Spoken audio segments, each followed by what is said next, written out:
response. Like cotton candy clouds floating in a blue sky, Banafi will slide that runway.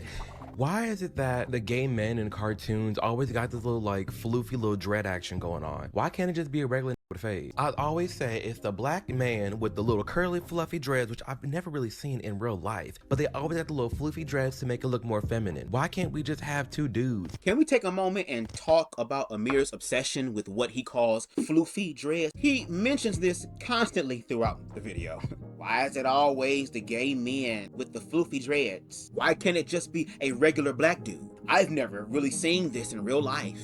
Amir, nigga, that is a regular black dude. That's black people wearing their hair the way that black people wear their hair. Locks, natural textures, cultural styles. But you keep calling it floofy, right? You frame it as too feminine. You say you've never seen this in real life, which tells me you're either lying or you don't spend time around black queer people. And no shade, I'm gonna bet everything on the latter, okay? I'm putting it all on black with this one. You demand black queer characters look more, what exactly? Masculine, assimilated, acceptable to your narrow standards? Please.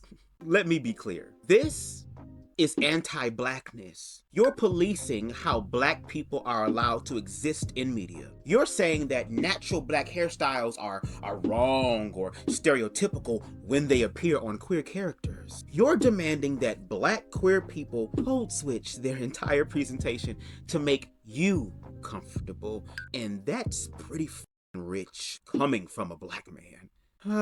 Girl, you're so desperate from validation from white conservatives that you're throwing black queer culture under the bus. You're policing other black people for not performing respectability your way. There are black queer kids with locks watching your videos. Kids who are gender non-conforming. Kids who don't fit your sanitized version of what's acceptable. And you're teaching them that their hair, their natural hair, is too much, too feminine, too stereotypical for television. That's not critiquing stereotypes. That's enforcing anti-black beauty standards while claiming it's all about normalcy. Let's just be normal. Now, later in this video, you approve, finally, of a gay couple, the Zebras. And you know why you like that? Because they're so sanitized, so neutered, so completely devoid of culture or personality that you can barely tell they're gay. No touching, no affection, no cultural markers, no floofy dreads. Just two zebras who happen to be dads. That's the representation you approve of. Where queer people exist in name only. Where we're so busy performing respectability that we disappear entirely. Where black queer people, especially, need to strip away any cultural identity to be acceptable.